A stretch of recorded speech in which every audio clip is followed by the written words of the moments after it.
turip suksma sejati inggih kadang ingsun.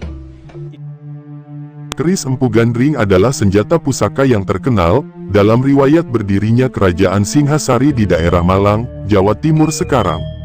Keris ini terkenal karena kutukannya yang memakan korban terus-menerus. Keris ini dibuat oleh seorang pandai besi yang dikenal sangat sakti yang bernama Empu Gandring.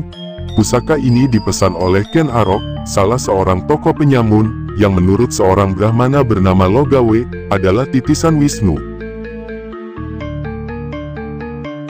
Ken Arok memesan keris ini kepada Empu Gandring dengan waktu 1 malam saja, yang merupakan pekerjaan hampir mustahil dilakukan oleh para empu, namun Empu Gandring menyanggupinya dengan menggunakan kekuatan gaib yang dimilikinya. Bahkan kekuatan tadi ditransfer ke dalam keris buatannya itu untuk menambah kemampuan dan kesaktian keris tersebut. Setelah selesai menjadi keris dengan bentuk dan wujud yang sempurna, bahkan memiliki kemampuan supranatural yang konon dikatakan melebihi keris pusaka sakti lainnya di masa itu. Empu Gandring menyelesaikan pekerjaannya membuat sarung keris tersebut. Namun belum lagi sarung tersebut selesai dibuat, Ken Arok datang mengambil keris tersebut, yang menurutnya sudah 1 hari dan harus diambil.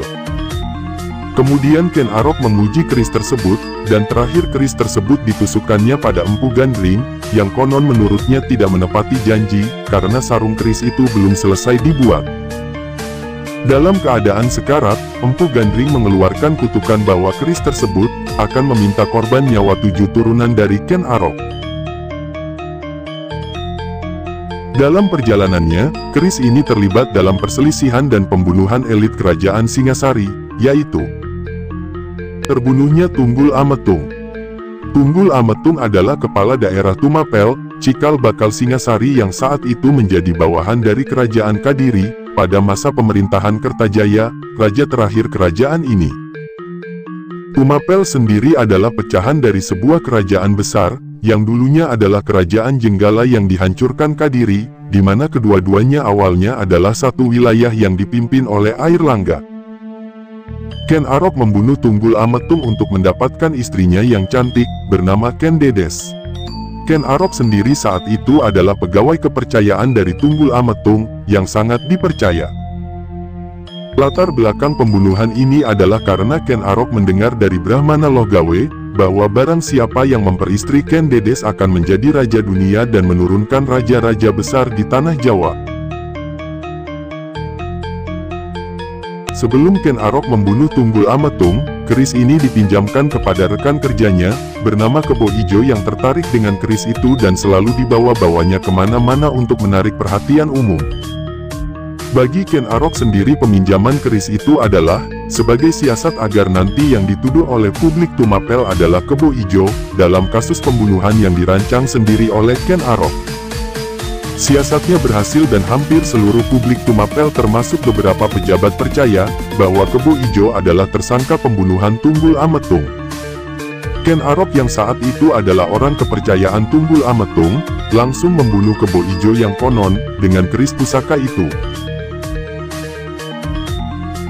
Terbunuhnya Ken Arok.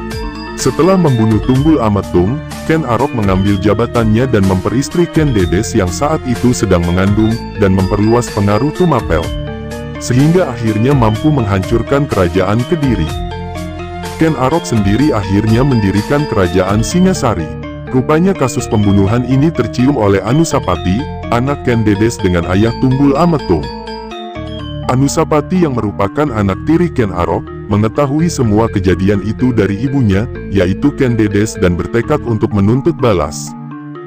Anusapati akhirnya merancang pembalasan pembunuhan itu dengan menyuruh seorang pendekar sakti kepercayaannya, Ki Pengalasan. Pada saat menyendiri di kamar pusaka kerajaan, Ken Arok mengamati pusaka kerajaan yang dimilikinya. Salah satu pusaka yang dimilikinya adalah keris tanpa sarung buatan Empu Gandring yang dikenal sebagai keris Empu Gandring. Melihat ceceran darah pada keris tersebut ia merasa ketakutan, terlebih terdengar suara gaib dari dalam keris tersebut yang meminta tumbal. Ia ingat kutukan Empu Gandring yang dibunuhnya, dan serta-merta membantingnya pusakanya ke tanah sampai hancur berkeping-keping. Ia bermaksud memusnahkannya, namun ternyata keris tersebut melayang dan menghilang. Sementara Anusapati dan Ki Pengalasan merancang pembunuhan tersebut, tiba-tiba keris tersebut berada di tangan Anusapati.